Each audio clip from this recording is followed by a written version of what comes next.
بسم الله الرحمن الرحیم. امریکا له افغانستان سره یوه جالبه او خطرناکه لوبه شروع کړې چې له اول نه شروع کړې وه، خو اوس بیخي جالبه سوله چې هم یې طالبان په موږ مسلط کړل او هم بیرته په افغانستان کې جګړه ګرمه ساتي او هم خپل پوځ له افغانستان نه وباست.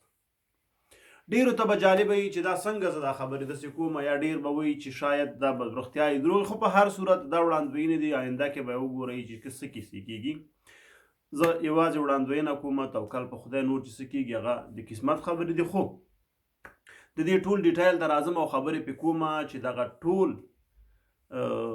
سیستم څنګه دی روان کړی ده او ولې دی دغه سیستم روان کړی ده. اول خو به راسو دې مسئلې ته چې په افغانستان کې ګورئ 1 میلیون یا 2 میلیونه خلک نه دي چې ټول هیوادونه د نړیوال چې کوم هیوادونه دي یا قوي هیوادونه دي هغه په خپلو کې سره تقسیم کړي او وی باسي، وایي چې راځه 15,000 ما واخیستل، 10,000 ته واخله، 20,000 به دا واخلي. موږ او تاسو افغانان په دې نه خلاصیږو چې دا 10,000 20,000 13,000 یا 50,000 یو بل ملک باندې تقسیم شو. په دې موږ او تاسو نه خلاصیږو. موږ او تاسو 15 میلیونه نه ته 40 میلیونه خو شا نفوس یو. نړیوال ډیر وباسي 1 میلیون، لا هغې ډیر نه باسي. ټول سرحدونه تړل شوي دي، د پاکستان سره تړل شوی، د ایران تړل شوی، ترکیه تړل شوی، یونان تړل شوی، بلغاریا تړل شوی ده. که مهاجر وغواړي په قاچاق لارو باندې راسي، له هغې سرحدونو چې مهاجر تیریږي دا نو له مرګ نه ورته کمه نه ده. دی د افغانستان په دغه حالاتو باندې نړیوالو ته یو رقم ځان ښیي چې ولا موږ افغانان له افغانستان نه باسو، موږ مرسته کوو. دا داسې دي لکه بوسو لاندې چې اوبه تیروي. دی اوس دغه د عرب جرمني به یو 20,000 یا 10,000 ویسي، یا فرانسه او یا هم امریکا یا هم یو بل هیواد 10,000 20,000 کسان هیڅ هم نه دي. دا د افغانستان په دې 15-40 میلیونه نفوسو کې دومره هم نه راځي. نو دغه دی غواړي چې مثال دنیا ته داسې یو ځان وښیي، سپین چرګان وښیي چې ګوره موږ په افغانستان حمله هم کړې وه، موږ له طالبانو ماتې هم وخوړله، موږ کوشش وکړو چې هغه افغانان اوس چې له موږ سره یې کار کړی و. ګوره که خطر کې دي ټول افغانان خطر کې دي، که نه دي یو هم نه ده. دا لاسه معنی چې هغوی سره یې کار کړی و. کله چې ته د طالب حکومت په رسمیت نه منې، تا ته یوه تروریستي ډله ښکاري، نو هغه افغانان چې په افغانستان کې دي د هغوی لپاره دا خطر ده، ځکه دا یو تروریستي ډله ده او د هغوی فردي ازادي، د هغوی شخصي ازادي، د هغوی هغه ډیموکراسي چې موږ او تاسو ته ولسواکي ویو تر سوال لاندې، تر پښو لاندې شوې ده. نو که دا کړی ټول افغانانو باسه، او که نه داسې نخرې دي چې اوس تی کوې چې زه لا 20,000 افغانان باسم، دا خطر کې دي، نور هلته ورته کینم چېرته؟ کیسه اوس اصلي دلته ده چې څو ورځې مخکې امریکا خبرداری ورکړه چې داعش موږ ته خبر راغلی چې داعش دلته ځان مرګی کوي. په سبا یې ځان مرګی اوسه چې تا ته کله خبر راغلی خو راسه تی مخه ونیسه. اوس به وایي ته ګڼه ګوڼه ډېره او ما یې مخه نسو نیولی. ته چې په نړۍ دومره پر قدرته طاقت او داسې یو حالاتو کې چې ته داعش مخه نسي نیولی، نو بیا ته دومره په طاقت سره دلته راغلی چې د کابل ایرپورټ ته تر څو چې 3 نفره داعش نه دي، نامعلومه دي، ورک دي، د هغوی مخه نسي نیولی. ته نو طالب څه رقم پرېښسته ایرپورټ کې، دا څومره ورځ ده پاتې، په خپل زړه د ایرپورټ بند کړی ده، په خپل زړه یې خلاصی چې څه غواړې ته یې کوې. ګورې امریکا د خپلې فایدې لپاره دغه د بم بلاست وکړو، دغه بم یې والوځو، 11-12 خپل سرتیري مردار کړلو، په سلګونه افغانان شهیدان او یتیمان او کونډې او سرتورې او بې کوره کړلې. دې کې خو به زه وایم چې خیر افغانان په خطر کې هم و، دوهم خپله اشتباه هم وه. دی په دومره ډله ییز ډول ایرپورټ مخې ته راټول دي، ښه پوهېږي چې افغانستان یو داسې خونړی هېواد ده، داسې یو بدبختیو کې راګیر هېواد ده. تاسې د خارج لپاره دومره راټول ولې هستئ؟ اول ته ښکاري ده چې څوک مړیم نه، پراته هستئ، راغلي هستئ، نورو ځایونو نه خیمې وهلي دي. خیرات خو ده. خو دغه د ډېر ګل ګل ځوانان مو له لاسه ورکړل، اوس که دغه ټول امریکا هم دی ته ورکړي، دی کورنۍ ته ورکړي، چې به پرې وکړي؟ هېڅ ارزښت ورته نه لري. نو د امریکا دغه لوبه چې اوس جو بایدن پرون خبرې کولې، پرون شپه ناوخته لایف راغلی و، دلته ما کتل، وایي موږ به له ای اس یا له څه ورته وایي داعش نه خپل غچ اخلو. ښه، دا په دې معنا چې موږ افغانستان کې جګړه نه پرېږدو، موږ به افغانستان کې جګړه ګرمه ساتو. نړیوالو خپل عسکر وباستل، ولې دوی به په افغانستان کې جګړه ګرمه ساتي؟ د څه لپاره به جګړه ګرمه ساتي؟ اول خو دغه قوي سپر طاقت هیوادونه سره په دې سلا شوي دي چې په نړۍ کې باید جګړه ووسي، ځکه دوی وسلې خرڅوي. امریکا چې دا د نړۍ 1.5 سلنه، روسیا د نړۍ 9 سلنه، فرانسه د نړۍ 8 سلنه، جرمني هم د نړۍ 8 سلنه، ایټالیا هم 4 سلنه، اسرائیل هم دغسې 5 سلنه، اوکراین هم دغسې 5 سلنه، خو شا 90 سلنه وسلې د نړۍ دی خرڅوي. او د دې بې له خرڅولو نه د دې هغه وسلې باید یو ځای هم ولري چې چیرته امتحان کې، ځکه ډېرې زهرجنې وسلې هم ستاسې په کوم ځای وغورځېږي، هلته تر ډېره پورې شین بوټی نه کېږي، او دی نه غواړي خپلو هېوادونو کې داسې وکړي. جرمني کې داسې ځای نشته چې دی پکې وسلې امتحان کړي، ځکه جرمني کې ته وچ ځای نسې پیدا کولی. جرمني ټول شین ده، ځنګل ده، دی چې په هر ځای کې دلته وسله وکاروي او امتحان یې کړي، نو خپل ملت یې پرې راجګېږي چې خیرات خو ده، ولې تاسو دغه ځای په دغه وسلو او بارودو باندې وسوځو؟ همدغسې فرانسه هم ده، شاید امریکا هم دغسې اوسي، روسیه به هم دغسې. دی نه غواړي چې خپلو هیوادونو کې وسلې وکاروي او خپلو هیوادونو کې دغسې یو بدبختي رامنځته کړي چې دغه آفتونه د شنو بوټو او شنو ونو مخنیوی کوي.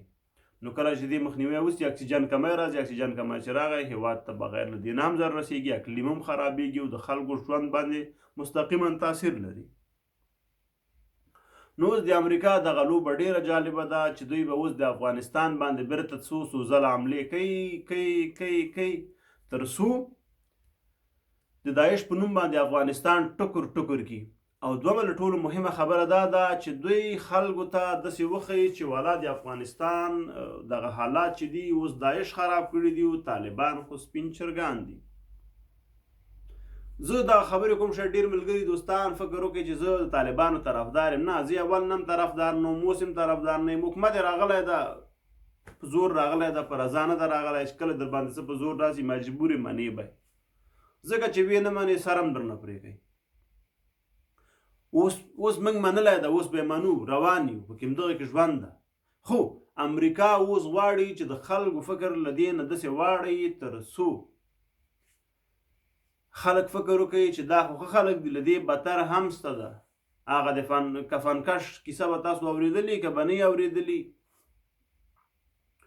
وی یو سړی و، هغه د مړو کفنونه خرڅول، نو چې کفن به یې خرڅ کړه، مړی چې به خلکو ښخ کړه، د شپې به دی لاړه، کفن به یې ترې راوباسته، سبا بله ورځ به یې په بل مړي باندې خرڅ کړه. دا کیسې دوام پیدا که یو وخت کې څه ده، خلک خبر شول چې دا خو دا کارونه کوي، چې دا ولې د سره به څه وکړو، دا خو له مړو نه کفنونه باسي. نو خلکو ورته خیرا کولې. یو وخت کې دی مړ څه، خو د ده دا زوی ته دا کار پاتې څه. کله چې زوی ته دا کار پاتې څه، نو د زوی ته ویلي و، نصیحت یې کړی، زویه ته داسې کار وکوه چې خلک ما ته دعا وکړي، ځکه ما تاسو ته حلاله ډوډۍ ګټله چې هر رقم مې ګټله، خو په سختو بختو مې درته ګټله. اوس خلک ما ته خیرا کوي، ته داسې کارونه وکوه چې خلک ما ته دعا وکړي. ده ویل بېغمه څه پلاره. نو زوی ته چې دا کار پاتې څه، زوی شروع وکوله، مړو نه به یې کفنونه هم باستل او بېادبي د ډېره، ما پې دا خبره کوم، د غلط کار به یې هم ورسره کوو. نو خلک چې خبر سول، ویې کتلې، وایي خدای پاک دې د پلار ته جنتونه ورکړي، هغه خو به یوازې کفنونه باستل، دی خو داسې هم کوي. نو اوس امریکا موږ او تاسو دې ته مجبوروي چې دې ته موږ او تاسو دعا وکړو د داعش په نوم باندې دی د موږ او تاسو دعا وکړو چې ولا دا خو ډېر ښه خلک دي، داعش بهتر ده. اوس به نو پروژه روانه ده له صادراتو ځای خو هم تاسو ته معلوم ده چې له کوم ځای نه صادرات کېږي او هلته ښکار پرې روان ده اوس په نوي نسلونو باندې. هغوی به دې ته آماده کېږي ځانو پورې بمونه وتړي بس کابل ته راسي ننګرهار ته راسي کونړ ته لاړ سي ورپسې کندهار او د افغانستان ټولو ولایتونو ته لاړ سي هلته یوازې ځان مرګي وکړي او بیا امریکا بیرته راسي همدغه ځای نه ټول بمبار کړي. 1.5 روپۍ چې په افغانستان کې لګولې ده یا افغانانو چې په خپلو سختو بختو باندې 1.5 کور جوړ کړی ده هغه ټکر ټکر کړي بدبخته کړي روي غورځوي او کور یې ور وران کړي. نو د امریکا دغه عجیبه غریبه لوبه زما لپاره خاصې هم جالبه ده. د امریکا په یوې خبره هم زه باور نه لرم، ما سلسل ځله ویلي بیا یې وایم، خو دغه لوبه چې د افغانانو ژوند سره داسې یو رقم روانه کړې ده د یو چا احساساتو سره د یو چا ژوند سره لوبې کوي، دا یوه ډېره جالبه ده. طالبان خو تر اوسه په دې شاید پوه نه سي دی وي خو زمونږ جهاد به کوو امریکا مباسته ده، خو ولې طالبان به ډېر زر وګوري چې دی به یو عجیبه غریبې ماتې سره مخ سي چې امریکا به بیرته بمبارۍ مړه به هم دی پړه به هم دی.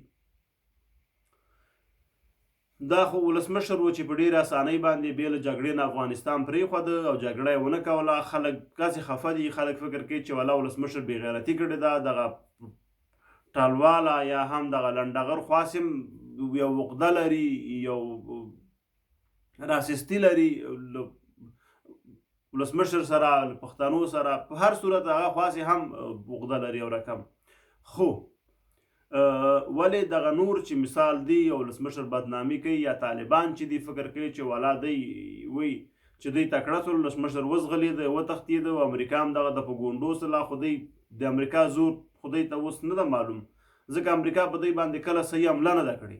دغه د ویلې موږ ته 40 ساعته ایرپورټ بنده ولا کې غوښ خوځولی اوسي بند یې کړ. هر کله چې امریکا وغواړي په همدغه طالبانو باندې به دومره پړه واچوي دومره پړه به واچوي چې بیخ به یې وروباسي، ځکه طالبان خو د پاکستان سیستم نه ده او پاکستان د امریکا لاس کې ده، که داسې ګډوي که هسې ګډوي هغه کولی سي. نو په راتلونکي کې ډېر امکان سته چې هم به طالبان مړی هم به پړی. بیا به افغان ملت ته معلومات وسي چې والا دغه زما خبرې او وړاندوینې رښتیا وي که دروغ وي. او به ګورئ که په راتلونکي څه موده کې له طالبانو بیرته پښیمان نه سولی په ما باندې نالت ووایه. دغلته زه بیم انشاءالله زه به که مړ نه سم نور به زه هم دلته یم، دغه انلاین میډیا کې خو یم که افلاین نو څوک نه پېژني یا نه ګوري.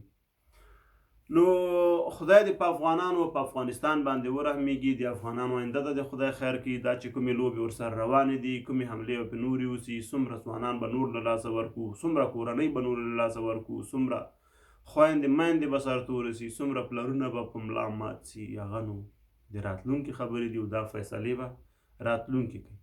ښاد او آباد اوسئ. په یو لایک او کمنټ له موږ ملاتړ وکوئ، لاروی له ځان سره فالو کوئ، ملګري دوستانو سره مو هم شریک کوئ تر څو زموږ له ویډیوګانو برخمن سو. تر بلې ویډیو د خدای په امان، الله مو مل او ملګری سه.